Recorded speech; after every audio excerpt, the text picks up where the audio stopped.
be acceptable in your sight, O God, you who are our strength and our salvation. Amen. Let me begin this morning by asking you to think that turns your stomach. You got one? Frankie? I'll come back to you. Grouper. Do we have another one somewhere? A food that turns your stomach. Anybody? Oysters. Some others. You know what oysters always remind me of eating? Dead baby sparrows.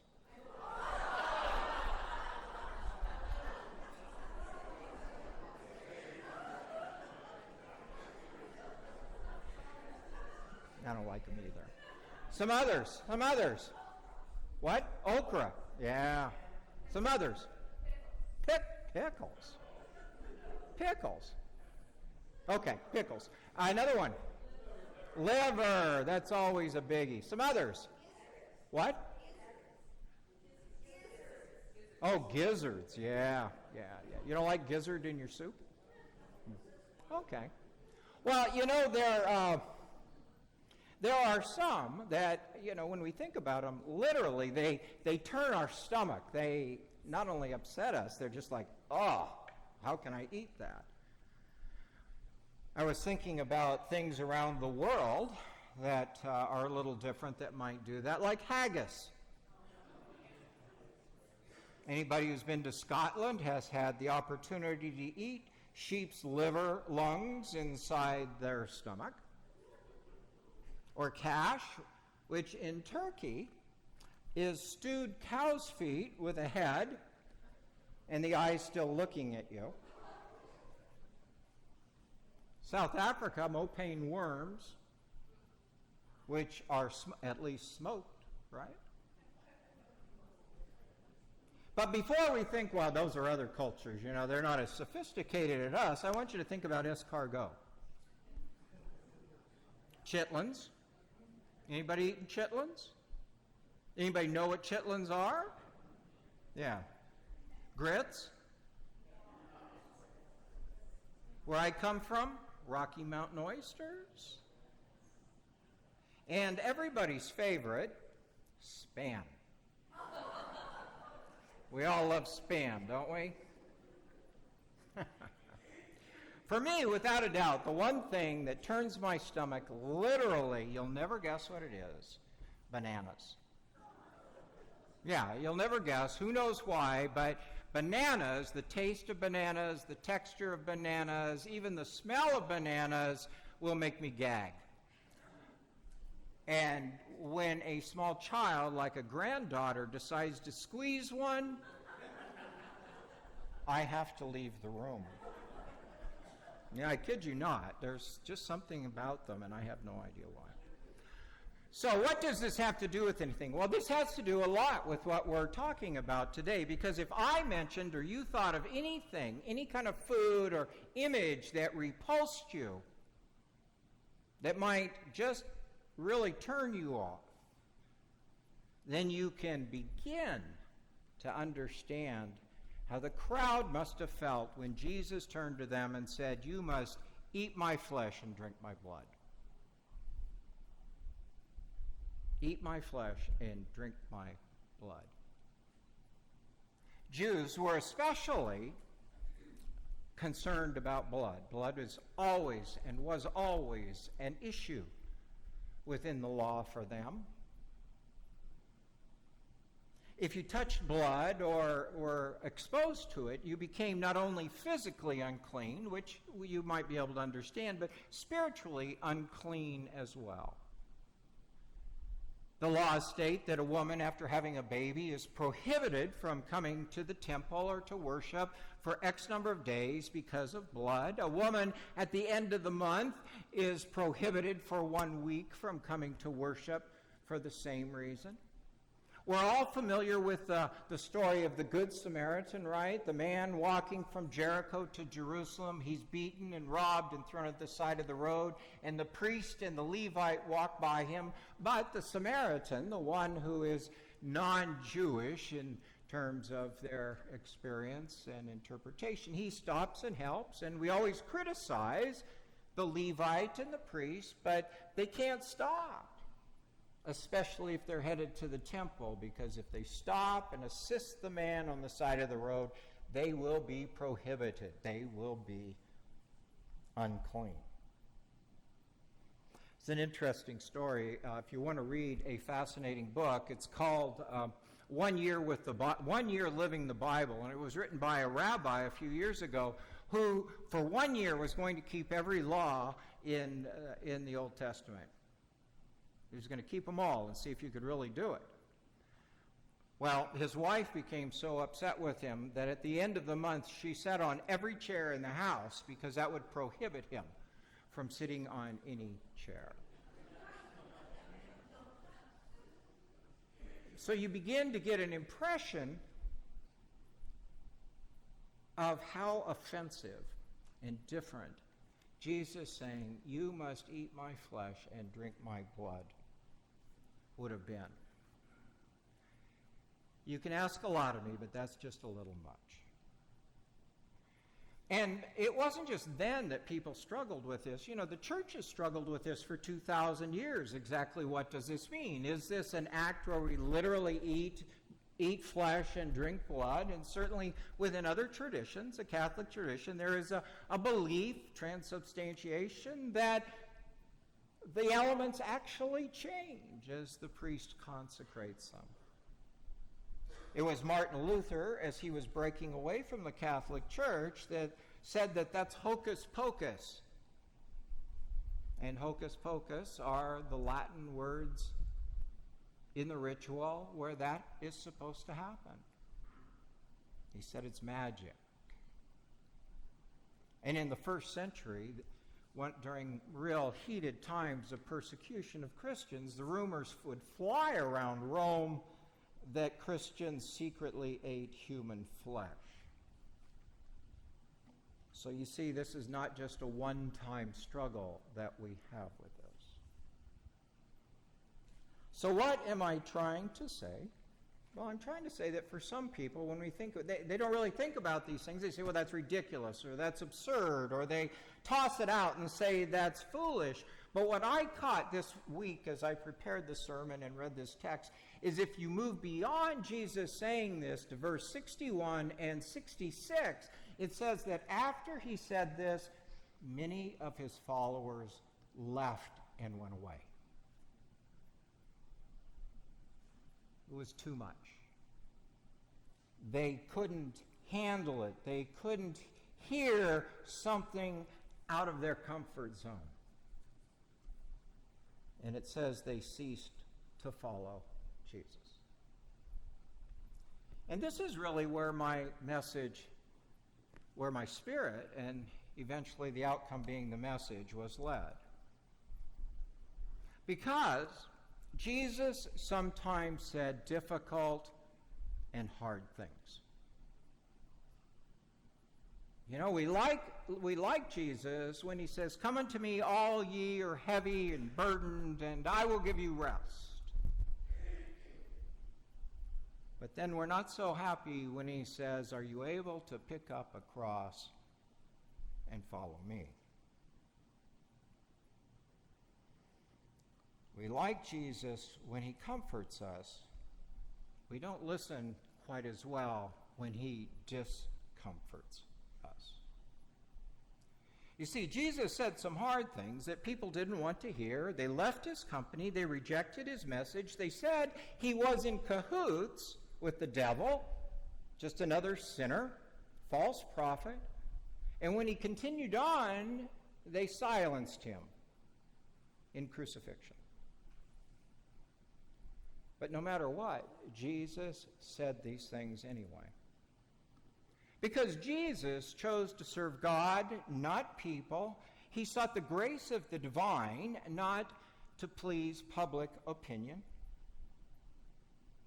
He shared a vision and a message that challenged contemporary thinking. And it did so on multiple levels. It did so theologically, economically, sociologically, as well as religiously. And even though we don't like it, sometimes his message challenged people politically.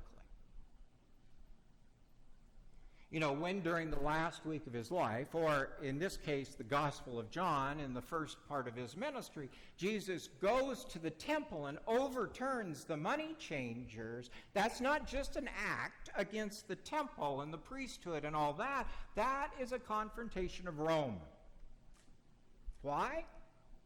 Because the temple collected taxes as well as the tithe to the temple.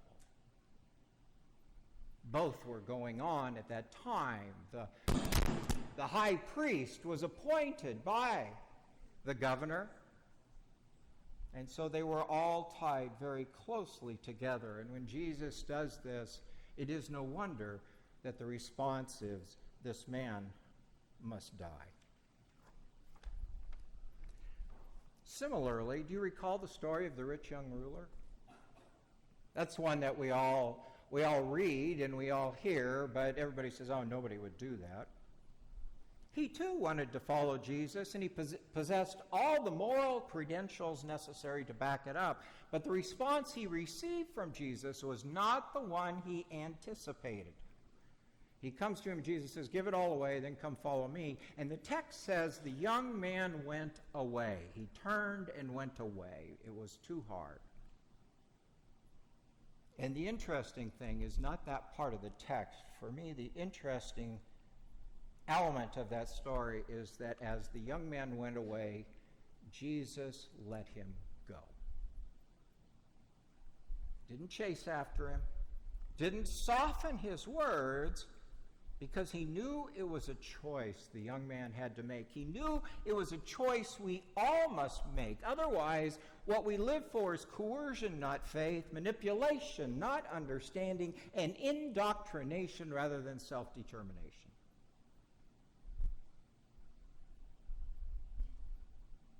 For Scripture also says, you shall love the Lord your God with what? Your heart, your body, or your heart, your soul, and your mind. Your heart, your soul, and your mind. We are not required to turn our minds off when we come to church. There are things to think about even when they are hard. And Jesus calls his disciples to think. I think the challenge is we live in such a New York minute world that it's easier for us to be spoon-fed things and to catch a soundbite here and there than to really think what people are asking us to do and to think and to follow. And in many cases, what we do is just turn it off, turn it out, and go away. But this text reminded me that Jesus didn't come to affirm what we believe, what we've already come to the conclusions about. Rather, Jesus came to present an alternative message and an alternative vision that was very countercultural then and countercultural today. A message that was hopeful, but one that was challenging. Because, and if we've got it figured out so well, if we are so smart that we don't need help, then how's that working for us? How's that working for us? All too often, it seems that more and more people gravitate to people who already agree with them. I'm a product of liberal arts education. The big learning was in the challenge of discussing, arguing, debating, then hugging and moving ahead. You see, people and social media has contributed to this. You don't like somebody, you just unlike them. Right? And then you go to a website where everybody agrees with you. Well, that's kind of stupid. I mean, why do I want to hear an echo of my own mind? I don't live for that. I think a lot of stupid things, You see, sometimes the gospel isn't comforting. A famous person once said, the gospel is to comfort the uncomfortable and discomfort the comfortable. Sometimes the gospel isn't comforting. It is plain out disturbing. We like it when Jesus is the good shepherd. We're not so keen when he is the demanding Lord. Many folks say, and I'm always actually surprised, many folks say how much they like beginning worship by saying, whoever you are or wherever you are on life's journey, you are welcome here. But have you really thought about those words? It doesn't say, whoever you are, but, or wherever you are, if.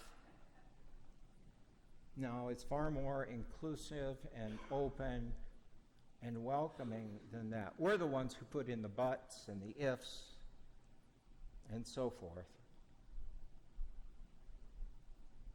Over the years, I know that more than one family has left and returned to the Catholic Church. They came out of the Catholic Church because of discussion of sexual orientation and hits home, and they become really scared of that because of their kids, and then they go to the Catholic Church. Now, you tell me how that figures out with all that's going on there. But you see, we'd rather bury things and not talk about them and pretend like they aren't there and then be shocked when it happens. And what happens then is people just leave the church completely. They have nothing to do with it. Buried, hidden, denying, rather than openly and hopefully pastorally, constructively moving ahead.